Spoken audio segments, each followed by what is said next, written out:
একজন সাধারণ পুরুষ বাইরে কর্মরত অবস্থায় 2 লিটার পানি পান করে, যার পরিমিত ব্যবধান হচ্ছে 0.7 লিটার।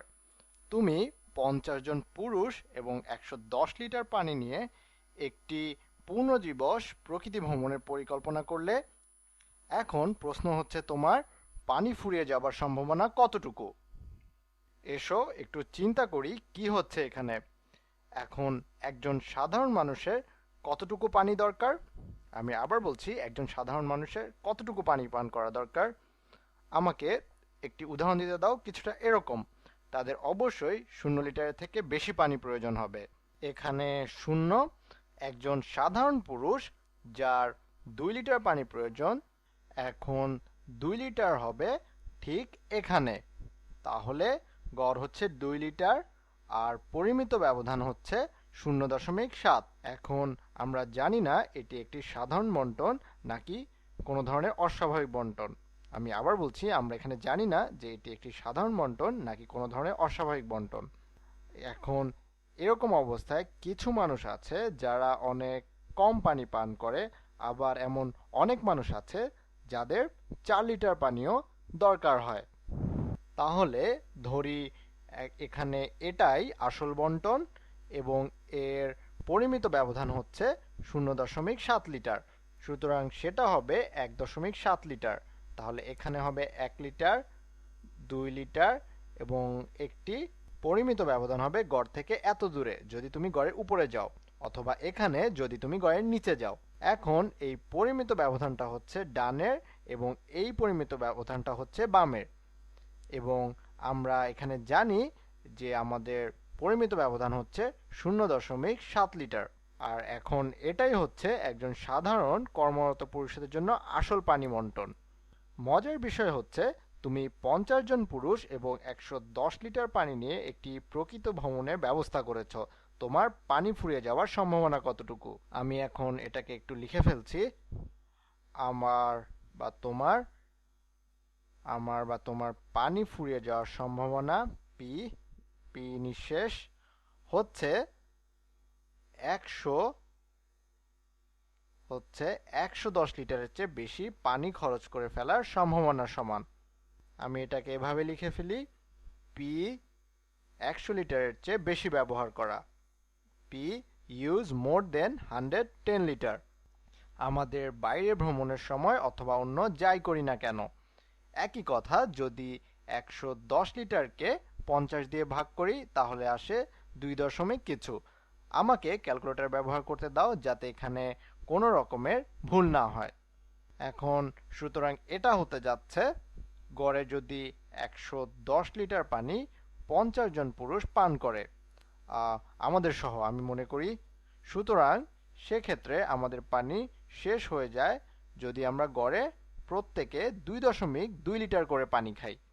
তাহলে এখন এই সম্ভাবনাটা হবে, এই সম্ভাবনাটা হচ্ছে প্রত্যেক পুরুষ গড়ে যতটুকু পানি ব্যবহার করার কথা, অর্থাৎ 2.2 লিটার প্রতিজন, তার থেকে বেশি। আমি এটা লিখে নিচ্ছি, পি, আবার বলছি পি বন্ধনীর ভিতরে লিখব গড়ে প্রত্যেক পুরুষের যতখানি পানি ব্যবহার করার কথা হচ্ছে বৃহত্তর বা গ্রেটার দেন 2.2 লিটার প্রতিজন পুরুষের ক্ষেত্রে। এখন এটা নিয়ে একটু চিন্তা করা যাক। আমরা এই সবটুকু নমুনার মধ্যে থেকে 50 জন পুরুষ নিচ্ছি এবং এই তথ্য যা আমরা জানি না কোথা হতে পাওয়া গেছে, যেমন এই 2 লিটার এবং পরিমিত ব্যবধান হচ্ছে 0.7 লিটার, হয়তো অনেক বড় গবেষণা হয়েছে যেখানে এটা হচ্ছে গড় এবং এটা হচ্ছে পরিমিত ব্যবধান। আমরা নমুনা নিচ্ছি 50 জন পুরুষ। এখন আমাদের বুঝতে হবে গড় নমুনা কখন 2.2 লিটারের থেকে বড় হবে। এখন সেটা করতে হলে আমাদের গড় নমুনা বন্টন বের করতে হবে এবং আমরা জানি সেটা কিভাবে বের করতে হয় এবং সেটাকেই আসল বন্টন ব্যবস্থা বলে এবং এটাই তার বৈশিষ্ট্য।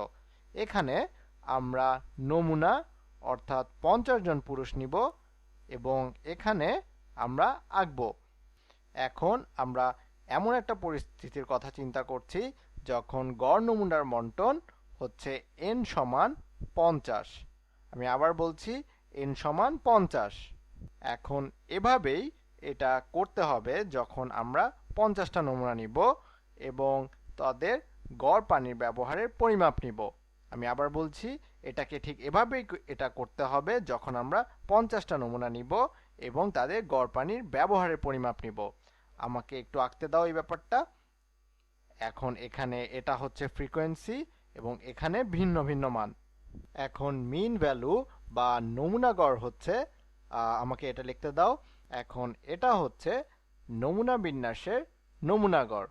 এখানে মিউ এক্স বার হচ্ছে, যেখানে এক্স বার হচ্ছে নমুনা গড়।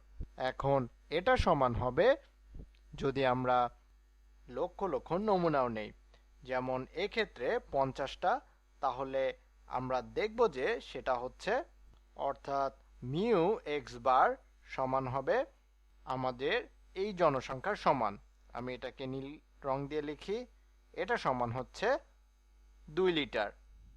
তাহলে এখন আমাদের মধ্যবিন্দু হচ্ছে আবার 2 লিটার। কিন্তু এখন এই চিত্রটার বৈশিষ্ট্য হচ্ছে এটা স্বাভাবিক বণ্টন প্রক্রিয়া, যা আগেরটার মতো নয়। আমাদের আগেরটা স্বাভাবিক কোনো বণ্টন ছিল না। আশা করি যে তোমরা ইতিমধ্যে জেনে গেছো যে এই বিষয়ের উপরে আমার একাধিক ভিডিও রয়েছে। এখন এটার পরিমিত ব্যবধান যা আমরা আমাদের আগের ভিডিওতে দেখেছি এবং আশা করি তুমি বুঝবে কেন এটা সত্যি।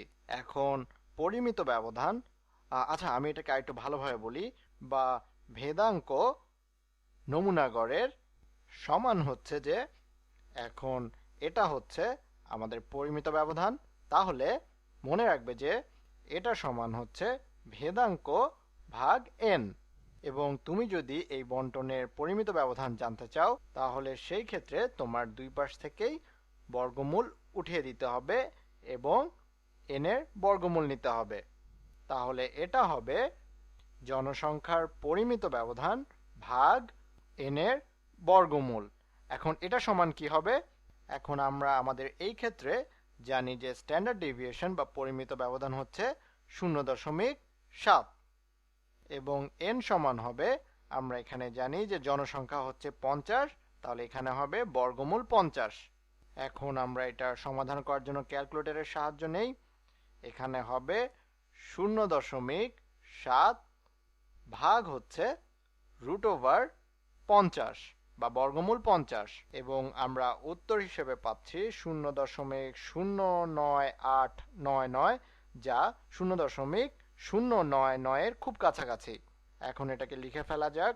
তাহলে এটা সমান হচ্ছে 0.099। তাহলে এই বণ্টনের পরিমিত ব্যবধান হচ্ছে এটা, যা 0.099, যা আগের থেকে কম। সুতরাং সেটা অনেকটা এরকম হবে, কারণ এটা স্বাভাবিক বণ্টন প্রক্রিয়া। এখানে 3 লিটার আর এখানে 1 লিটার। এখন আমি এটাকে একটু আঁকার চেষ্টা করি। এটা অনেকটা এই রকম হবে। আমার মনে হয় আর একটু নিচু থেকে আঁকতে হবে। এটা অনেকটা এই রকম হবে, এই রকম হবে। সুতরাং এখন পরিমিত ব্যবধান হচ্ছে প্রায় 0.1 এবং এটা দেখতে অনেকটা এরকম হবে এবং এটাই স্বাভাবিক বণ্টন। এখন আমাদের মূল প্রশ্নে ফিরে যাওয়া যাক। আমাদের জিজ্ঞাসা করা হয়েছে আমাদের গড়ে প্রতি মানুষের পানির ব্যবহারের পরিমাণ 2.2 লিটারের বেশি হবার সম্ভাবনা কতটুকু। এখানে আমরা যেটা দেখতে পাচ্ছি তা হচ্ছে সকল নমুনার গড় পানি ব্যবহার করার সম্ভাবনা। এখন যদি 2.2 লিটার হয় তাহলে 2.2 লিটার হবে ঠিক এখানে। সুতরাং আমাদের পানি ফুরিয়ে যাবে যদি আমাদের গড় পানির ব্যবহার এই অংশের মধ্যে, এই অংশটুকুর মধ্যে হয়। তাহলে এটা খুবই স্বাভাবিক যে আমাদেরকে এখন বের করতে হবে এই অংশের মধ্যে কোন কোন পরিমিত ব্যবধানের মান পড়েছে। এখন সেটা করার জন্য আমরা অবশ্যই জেড টেবিল ব্যবহার করব, যেটা আমরা এর আগের কিছু ভিডিওতেও ব্যবহার করেছি। এখানে আমরা 2.2 লিটারের উপরের থাকার কথা বলছি। এটা আমরা খুব সহজেই করে ফেলতে পারি। তাহলে এখানে আমরা লিখে নেই 2.2 বিয়োগ আমাদের গড় যা হচ্ছে 2 সমান সমান 0.2। অ্যাবভ দ্য মিন বা মিনের ওপরে। এখন আমরা যদি এটাকে পরিমিত ব্যবধানের সাহায্যে প্রকাশ করতে যাই এবং আমরা বের করেছি যে এই ক্ষেত্রে আমাদের স্ট্যান্ডার্ড ডেভিয়েশন বা পরিমিত ব্যবধান হচ্ছে 0.099। সুতরাং 2.2 এর উপরে কতগুলো পরিমিত ব্যবধান আছে তা বের করার জন্য আমাদেরকে যেটা করতে হবে সেটা হচ্ছে 0.099 কে দিয়ে ভাগ করতে হবে। তাহলে এটা হতে পারে 2.2 বিয়োগ 2 ভাগ 0.099 অথবা 0.2 ভাগ 0.099। এখন আমি ক্যালকুলেটর ব্যবহার করি, তার কারণ আমি ঠিক সঠিক মানটি জানতে যাচ্ছি। তাহলে 0.2 ভাগ উত্তর, এখানে উত্তর বলতে বোঝানো হচ্ছে শেষ উত্তরটা যেটা আমরা বের করেছিলাম। তাহলে 0.2 ভাগ 0.099 হচ্ছে 2.020 এর সমান। তাহলে এটার অর্থ হচ্ছে যে এই সম্ভাবনাটা যেটা হচ্ছে কিনা এইখানে সম্ভাবনা 2.02 এর পরিমিত ব্যবধান। আমার মনে হয় এটা আমার অন্যভাবে লেখা উচিত। আমি এটাকে মুছে দেই, আমি এটাকে অন্য কোথাও লিখি, এই নিচের অংশটুকুতে লিখছি P x bar will be more than। আর এখানে একটা কথা বলে রাখা ভালো যে আমরা এখানে চাইলে যে কোনো 50টি নমুনা নিতে পারি এবং আমরা যদি এটাকে এভাবে প্লট করি বা সাজাই তাহলে আমরা এরকম একটা চিত্র পাবো। এখন আমরা এটাকে লিখতে পারি x bars will be more than 2.020 standard deviation above the mean, বা বাংলায় বললে গড় নমুনা যা গড়ের থেকে 2.020 পরিমিত ব্যবধান বেশি। মনে রেখো আমরা কিন্তু 50টা নমুনা নিয়েছি যা উপরের চিত্রটা প্রকাশ করছে, সুতরাং তাদের পানি শেষ হয়ে যাওয়ার ব্যাপারটাই আমাদের উত্তর। এখানে 2.020 যা 0.2 ভাগ 0.099 থেকে এসেছে। যাই হোক, মাঝে মাঝে আমার বাসার বাইরে দিয়ে যুদ্ধ বিমান উড়ে যাচ্ছে, তাই শুনতে অসুবিধা হতে পারে। যাই হোক, আশা করি তারা আর ফিরবে না। এখন আমাদের গড় নমুনা যা গড়ের থেকে 2.020 পরিমিত ব্যবধান বেশি সেটা বের করতে হলে আমাদের জেড টেবিল ব্যবহার করতে হবে, যা কিনা তুমি কোনো পরিসংখ্যান বই অথবা ইন্টারনেটে সহজেই পাবে। এখন এই জেড টেবিল তোমাকে বলবে কতখানি অংশ এই 2.020 এর নিচে, এবং আমাদের মনে রাখতে হবে আমরা কোন সংখ্যাটা নিয়ে ভাবছি। এখানে 2.02। তাহলে সেক্ষেত্রে তুমি প্রথম সংখ্যাটার দিকে যাবে যা কিনা হচ্ছে এখানে 2.0, তারপর 0.0 দিয়ে যাও যেটা কিনা হচ্ছে এখানে। আমি এটাকে আরেকবার নিশ্চিত হয়ে নিচ্ছি, এখানে 2, তাহলে এরপর উপরে গেলেই 0.02, অর্থাৎ এটাই আমাদের মান। সুতরাং আমরা এখন এই মানটা নেই। এখানে আমরা যে মানটা পাচ্ছি সেটা হচ্ছে 0.9783। এটাই মান, এখানেই আমরা লিখি 0.9783, যেটা আমাদেরকে বোঝাচ্ছে এটা 2.2 এর নিচে কোন অংশটুকু আছে, এই অংশটুকুতে, এই গোলাপি দাগ দেওয়া অংশগুলোকে। আমি আবার বলছি, যেটা আমাদেরকে বোঝাচ্ছে এটা 2.2 এর নিচে কোন অংশটুকু আছে। সুতরাং এখন আমাদেরকে উত্তর বের করতে হলে আমাদের এই 0.9783 কে 1 থেকে বিয়োগ করতে হবে, কারণ এই পুরোটা মিলে 1। সুতরাং ক্যালকুলেটর বের করি। ক্যালকুলেটরে 1 বিয়োগ 0.9783 সমান 0.217। ঠিক এখানে 0.217। আমরা এটাকে চাইলে অন্যভাবে বলতে পারি যে এটা হচ্ছে 2.17 যার অর্থ হচ্ছে যে আমাদের ক্ষেত্রে পানি শেষ হয়ে যাওয়ার সম্ভাবনা 2.17। এবং এর মধ্যে দিয়ে আমাদের এই ভিডিওটি শেষ হয়ে গেল। পরবর্তী ভিডিওতে আবার দেখা হবে।